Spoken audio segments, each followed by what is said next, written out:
Story appears ordinary till you see the core side of it. And what you're looking for is the story behind the news.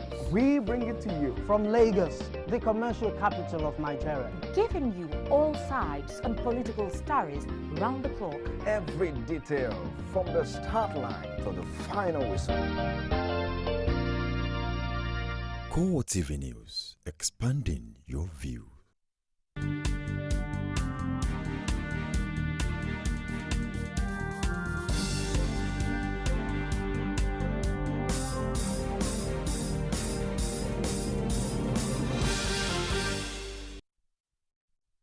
Good afternoon and welcome to CoreTV News on the Hour. I am Martins Dixon. Nigeria's ruling party, the People's Democratic Party, has formally adopted President Goodluck Jonathan as its presidential candidate for the 2015 election. The decision was taken at the party's National Executive Council meeting in Abuja. Members of PDP's NEC unanimously agreed that President Jonathan deserved an automatic ticket for his second term after all other party organs had taken a similar stance on the matter. Niger State Governor Babangida Aliyu presented the governor's position, followed by Senate President David Mark, who spoke on behalf of the PDP caucus in the Senate. As the PDP has been reinvigorated by the National Working Committee, that we will go into this election as a united front with a view to winning more than the state that we have now. And in this we agreed to bring back our mandates in Sokoto, in Kano, and in Adamawa, in Kwara, and in River State. The PDP caucus of the National Assembly. What we are announcing here today is not for Dr. Jonathan. It is not just for those of us who are in NEC here. It is a legacy that we believe we want to leave for PDP. Legacy that will outlive all of us who are here today. Because if there is a sitting president who is a performing president, it is our very sincere belief that he should be given a chance to do even better. For those that support the motion as proposed and seconded, may you say aye, please. For those that do not support the motion, may I hear them say nay? Where are they? Well, the ayes have it. Dimeji Gonzale. Haliru Akilu. Amnesty International has called on the Nigerian government to take urgent steps to stop the use of torture and other ill treatment against detainees in the country. This, according to the international rights group, is because torture is a routine occurrence in Nigeria. Amnesty International documented several cases of alleged torture in a new publication tagged Welcome to Hellfire, and concluded that the Nigerian authorities had been turning a blind eye to torture. The group is also demanding thorough, independent and impartial investigations into all allegations. In our report today on Nigeria, we're seeking to shed light on the practice of torture in the country, which our experience and our research over the past 10 years, we've looked at over 500 cases, documented allegations of torture, and our conclusion is that torture is very widespread and routine, both in the police and in military custody, particularly in the context of the armed conflict in the north of the country. We think that, for example, in the police, the cases that we looked at, torture is widely used to extract so-called confessions as a shortcut to getting convictions, or to extort money from people, to torture people so that they will pay to be released from custody. Meanwhile, police authorities have dismissed Amnesty International's report on torture as blatant falsehood. They say torture or ill treatment is not a policy of the Nigeria police. Police spokesman Emmanuel Ojukwu also argued in the official response to Amnesty's torture claim that the rights group was wrong to liken Nigeria to hellfire. He noted that contrary to allegations of systemic torture, the force has since improved its operational efficiency and effectiveness. Ojukwu maintained that even though Amnesty visited some police formations and family members of suspects, it did not consider it necessary to interface with the police authorities. And because of the report covered a 7-year period of 2007 to 2014, Ojukwu noted that some of the issues raised have since been settled and dispensed with. After a fierce battle that lasted for hours, the military high command says troops have captured a top Boko Haram commander in battle. Defense headquarters says through its official Twitter handle that the insurgent was captured after sustaining injuries during another battle for Kondoga. Defense spokesman Chris Olukolade added in a brief statement that the terrorist leader is currently receiving treatment in an unnamed military facility. Also, Army spokesman Olajide Lalayi says about 60 insurgents were killed in a third attempt by Boko Haram to recapture Kondoga. He, however, noted that government troops did not suffer any casualty, adding that morale is high. Traditional rulers from northern Nigeria have expressed worry at the dimension of at which the insurgency is taken. The monarchs are particularly concerned by reports that the insurgents have installed emirs in the areas where they overran. The Northern Traditional Council expressed dismay over the development and called on the federal government and security agencies to act fast. Sultan of Sokoto Abubakar Sa'ad III told journalists after a meeting in Kaduna that traditional rulers cannot keep mute over the security situation because their people are being killed daily. As traditional leaders, we are very concerned and very worried about the happenings in the northern states, most especially the insecurity very prevalent in the northeast in particular and other states in general, and also the economic development or lack of economic development in our various states of the north. We therefore convene this conference of the chairman so as to sit very closely, discuss all issues affecting insecurity and economic development of our region, and then take our case to Mr. President, who is saddled with leading this country by Almighty God. The Jamaatul Nasrul Islam is demanding an investigation into the gun and bomb attack at the Federal College of Education in Kano with a view to bringing the culprits to book. Secretary General of the Apex Islamic Body in the North, Khalid Aliyu, said in a statement that the Jamaatul Nasrul Islam was shocked that the killings came after a period of relative calm without bomb blast. It says the senseless killings of students raises posers on what exactly the perpetrators want. It also noted that it was concerned that the bombers struck in spite of visible security checkpoints all over the state. The Wednesday's bloodbath in Kano, which left 15 people dead and 30 others injured following a bomb and gun attack on the Federal College of Education in Kano by gunmen, has started generating reactions from Nigerians.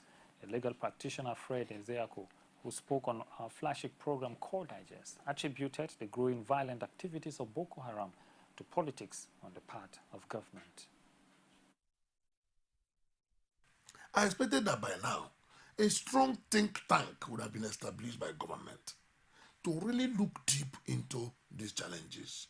I had at one forum advocated that National Security Council, which is the highest decision-making body in this country, made up of current and past heads of states and other top leaders of Nigeria, should come together to really look themselves eyeball to eyeball and take a decision on how well to move this country. Because I am of the opinion, I also belong to that school of thought, that 90% of Boko Haram insurgency is political. The other 10% may be masquerading with other reasons. And that means that I belong to the school of thought that it is politics that is driving this insurgency. I have sat down to analyze insurgency in every part of the world, and I have seen politics underlined in all of them. The executive chairman of Amuwo Odofin local government area in Lagos Ayodele Adewale, who was also on the current affairs program, questions the insincerity and commitment of the federal government to the welfare. For me, it's sincerity of purpose. Sincerity of purpose, and this also is a lesson for everybody in the country that wherever you find yourself, either in government or in public service or in business, your private service and all whatnot, let's try as much as possible to create a difference, create opportunity for people to survive. Try as much as possible to get everybody busy, because there's a saying that an idle mind is a devil's workshop.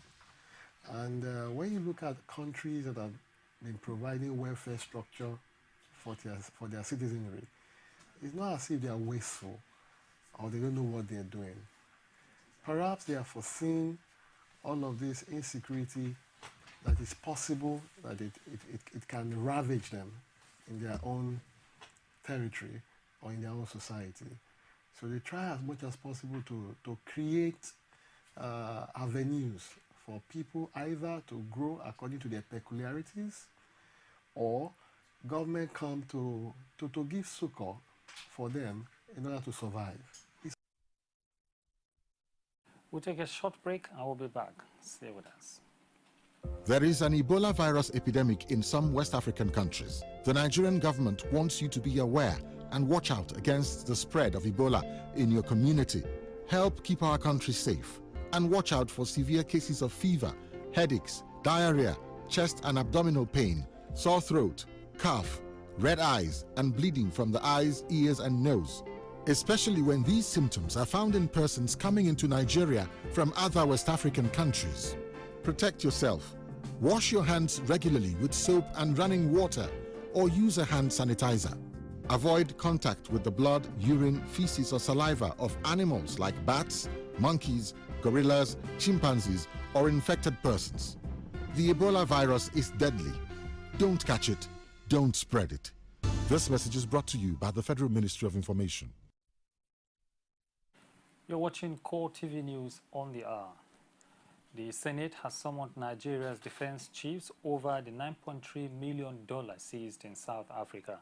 They are expected to provide more insight into government's explanation that the money was meant for a legitimate arms deal. Chairman Senate Committee on Army and Defense, George Sekibo, disclosed to journalists in Abuja that the Chief of Defense Staff, Alex Bade, and the Chief of Army Staff, Kenneth Minima, are expected to attend the meeting. Also invited for the closed-door session with senators is the National Security Advisor, Sambo Desuki. The meeting is slated for Tuesday next week. The search and rescue mission for the collapsed guest house of the Synagogue Church of All Nations came to an end on Thursday, with death rate officially put at 80 against the initial 78 reported on Wednesday. General Manager of the Lagos State Emergency Authority, LASEMA, Femi Okeo-Osei-Tolu, who says modern technology was applied in the search and rescue effort, confirmed the development to CoreTV News. We've reached ground zero. We started working 24 hours every day when this incident occurred. With the combined efforts, we are able to save 131 lives. But it is pathetic and pertinent to note that we retrieve 80 bodies. We are soon going to fumigate the place today to make sure there is no form of endemic that results from this pathetic situation. However, investigation has started. The LABSCA, who is the regulatory agency, has marked certain areas. Solid Material Testing Agency, professionals, engineers, Ministry of Works, they've taken sample of here, and they are going to look at this scene holistically. What led to this? Federal Capital Territory Administration has sealed up 70 properties in some of the highbrow areas of the capital city from July 1 and September 12 this year.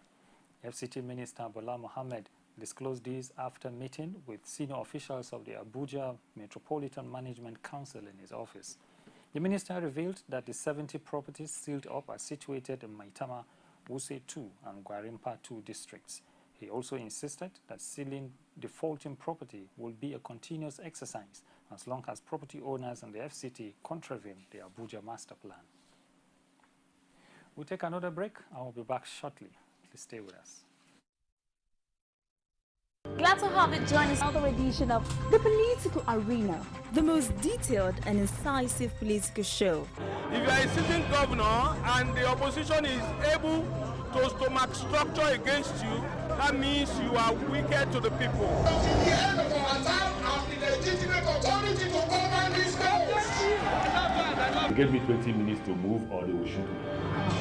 He has no chance for survival.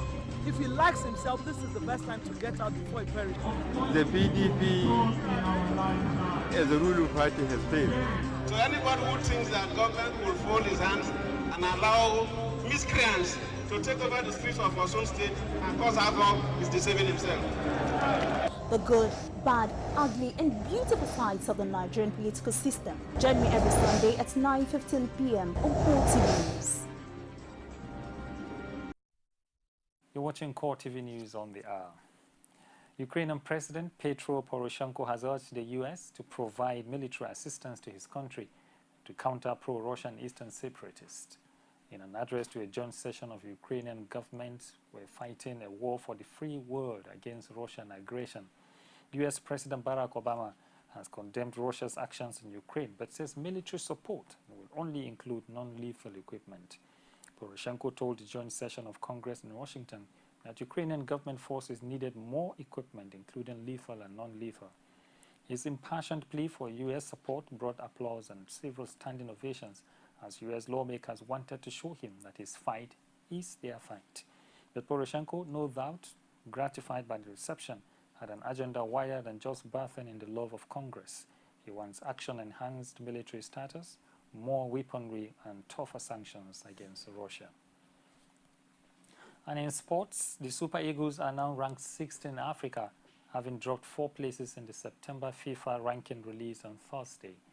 Nigeria's senior national team dropped 4 places to 37th in the latest ranking. The Eagles are now the 6th ranked African side behind Algeria, Cote d'Ivoire, Tunisia, Ghana and Senegal, following their poor start to the 2015 Africa Cup of Nations qualifiers earlier this month. Nigeria lost 3-2 to Congo in Calabar before playing a goalless draw with South Africa in Cape Town. Congo benefited from their 2 victories last month by moving 30 places up to 48, while South Africa only moved up 2 places to 67th. Final Group A side Sudan dropped 18 places to 133 in the world. World champions Germany are top of the pile with Argentina in 2nd place. The Netherlands, who won bronze at the World Cup, dropped to 4th on the rankings as Colombia moved up to 3rd position. And this wraps it up on this hour. Thank you for joining us. More news comes your way on top of the hour. I am Martin Dixon. Do have a blissful day.